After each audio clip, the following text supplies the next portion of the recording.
Despertai-vos, seres de todas as galáxias, porque aqui no nosso planetinha as coisas não estão fáceis.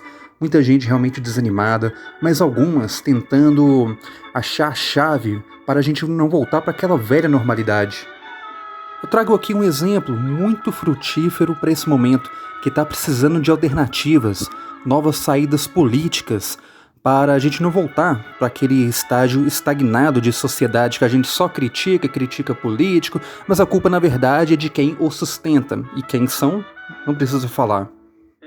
Enfim, vamos olhar aqui da nossa ótica também e ver o que a gente pode trazer de exemplo à nossa sociedade do que ocorreu na intensidade mesmo desse levante de mulheres contra as autoridades locais no dia 15 de abril de 2012. Era a cidade de Teherã, muito explorada tanto pela corrupção, por maus governantes que estavam aliados a madeireiros que exploravam essas terras nativas de indígenas. E foram muito bravas mesmo. É muito interessante ver justamente as mulheres que não têm aquele instinto militar do homem, geralmente, né, tendencialmente, culturalmente na nossa sociedade, mas é justamente elas que têm essa mais conexão com a Mãe Terra, porque é uma terra indígena, eles não estavam aguentando mais essa exploração. E lembrando também que no México tem um exemplo ótimo dos zapatistas, em Chiapas, bem mais no sul, que fizeram uma revolução também. Tem um tom até mais anárquico, um pouco mais ideológico também, mas isso já é muito interessante a gente pontuar. Na época, nesse período pós-moderno que a gente vive, a crise das ideologias são justamente essa conexão com a Terra diretamente, sem ideais que muitas vezes lançam a gente num suposto paraíso, mas na verdade, no meio, na caminhada para isso, leva a gente a tanta rede burocrática de poder que na verdade vira uma firula. A gente vê aí povos fazendo, na prática, praticamente um anarquismo, o socialismo libertário, não que sejam socialistas mesmo, mas muitas vezes eles são muito mais revolucionários do que muito cultista, petista e muita coisa por aí. Então, logo que eles conseguiram expulsar esses exploradores da região deles, tanto exploradores dos recursos materiais, né, naturais no caso, que são os madeireiros, mas principalmente os políticos foram expulsos daí.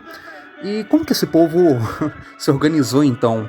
Daí a gente pode até não responder aquela pergunta também que paira no ar, onde o socialismo deu certo, mas anarquismo é utopia? Podemos viver sem políticos? A resposta, como estamos vendo já há 9 anos, sim, podemos, desde que o povo abrace realmente a cidade, esteja consciente do seu papel de cidadão. É uma cidade limpa, uma cidade bem cuidada, porque quando você recebe passivamente as ordens das autoridades, você praticamente vive como uma criança que está na sua casa e não acha que tem que limpar, acha que pode jogar papel no chão, mas quando todos são responsáveis pela cidade, com certeza ela é mais abraçada. Então nessa cidade não existe uma autoridade central, existe na verdade um conselho que é bem móvel, é renovado a cada 3 anos, e existem 4 bairros na cidade que indica, as pessoas não se candidatam, essas pessoas são convidadas pelas próprias pessoas do bairro a compor esse conselho que praticamente faz aquela máxima do pensador Henry David Thoreau americano, né? Que sou um pouco como liberal, mas um pouco anarquista também, que diz que o melhor governo é o que o menos governa. Praticamente, as decisões, elas não ocorrem apenas a nível desse conselho, que nem é basicamente tão centralizado. Há toda uma consulta para as pessoas próximas que trazem isso para o conselho, refletem sobre a questão. É uma sociedade muito mais federalista do que centralizada, que envia todas as ordens para os bairros e todos os seus cidadãos. Eles creem que a democracia, ou pelo menos o que a gente crê ser democracia, isso a gente já traz reflexão para a nossa sociedade também, é feita de polaridade. e de interesse. Muitas vezes a força que predomina é a polaridade e não o bem comum. Muitas vezes você vê um político de esquerda ou de direita tentando barrar um projeto muito bom, e os dois lados podem propor, apenas para não deixar o outro, né, se destacar. Então, essas pessoas, elas não têm essa carga ideológica que muitas vezes é autodestrutiva. É como se você impôsse uma religião, ideologia barra religião, e as pessoas tivessem que seguir cegamente isso.